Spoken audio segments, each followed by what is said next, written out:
Hi മക്കളെ, നമസ്കാരം. Public exam 3-4 ഇങ്ങനെ കഴിഞ്ഞു. നമ്മുടെ മലയാള സെക്കൻഡ് പരീക്ഷ അടുത്തെത്തിയിരിക്കുകയാണ്.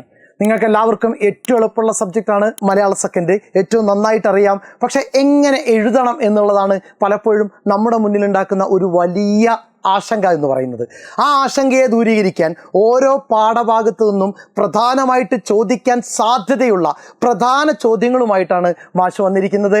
ഇന്ന് നമ്മൾ പരിചയപ്പെടാൻ പോകുന്നത് ജീവിതം പടർത്തുന്ന വേരുകൾ എന്ന യൂണിറ്റിൻ്റെ ആമുഖത്തിനെ ബേസ് ചെയ്തുകൊണ്ട് 4 മാർക്കിനൊരു ചോദ്യം ചോദിക്കും. അത് എങ്ങനെ ഉത്തരം എഴുതണം? ചോദ്യം ഇതായിരിക്കും: വേരുകൾ എന്ന കഥ നൽകുന്ന സന്ദേശം എന്താണ്? 4 മാർക്കിനാണ് ചോദ്യം വരിക. ചോദ്യത്തിനുള്ള ഉത്തരം എങ്ങനെ എഴുതണമെന്നുള്ളത് ഇപ്പം ഈ വീഡിയോ കഴിയുമ്പോഴേക്ക് എന്ത് ചെയ്യണം? നിങ്ങളെ മനസ്സിനകത്ത് സെറ്റായിരിക്കണം. ഓക്കെ, റെഡിയല്ലേ? എന്നാൽ ആ ഉത്തരം പിടിച്ചോളുക. വൃക്ഷങ്ങളെ നിലനിർത്തുന്നത് വേരുകളാണ്. വേരറ്റുപോയാൽ എത്ര വലിയ വൃക്ഷമായാലും നിലം പതിക്കും. മരത്തിന് വേരുകൾ പോലെയാണ് മനുഷ്യന് ബന്ധങ്ങൾ. ഓരോ മനുഷ്യനും മറ്റുള്ളവരുമായി പലതരത്തിലുള്ള ബന്ധങ്ങൾ സൃഷ്ടിച്ചാണ് വളരുന്നത്. അമ്മയോടുള്ള, ഭൂമിയോടുള്ള സ്നേഹത്തിൻ്റെ പ്രതീകമാണ് വേരുകൾ. പരസ്പര സ്നേഹവും വിശ്വാസവും സഹവർത്തിത്വവുമാണ് ജീവിതത്തിൻ്റെ വേരുകൾ. അവയാണ് ജീവിതത്തെ പവിത്രവും ദൃഢവുമാക്കുന്നത്. സെറ്റാണോ? ഒരിക്കൽ കൂടി കേട്ടു നോക്കിക്കേ. വൃക്ഷങ്ങളെ നിലനിർത്തുന്നത് വേരുകളാണ്.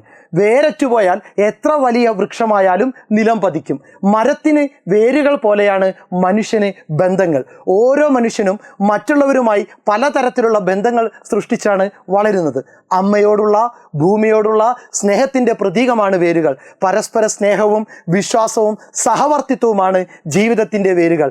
അവയാണ് ജീവിതത്തെ പവിത്രവും ദൃഢവുമാക്കുന്നത്. ഓക്കെ മക്കളെ, സെറ്റാണല്ലോ? ഈ മേഖലയിൽ നിന്ന് ഈ ചോദ്യം വന്നു കഴിഞ്ഞാൽ ഒരു കാരണവശാലും ഉത്തരം എഴുതാതെ എന്ത് ചെയ്യരുത്? നമ്മൾ കടന്നു കളയരുത്. ഉത്തരം എഴുതിയിരിക്കും. 2 തവണ എന്ത് ചെയ്യുക? ഇത് കേൾക്കുക, മനസ്സിനകത്ത് സെറ്റാക്കി വെച്ചേക്കുക. Okay, thank you.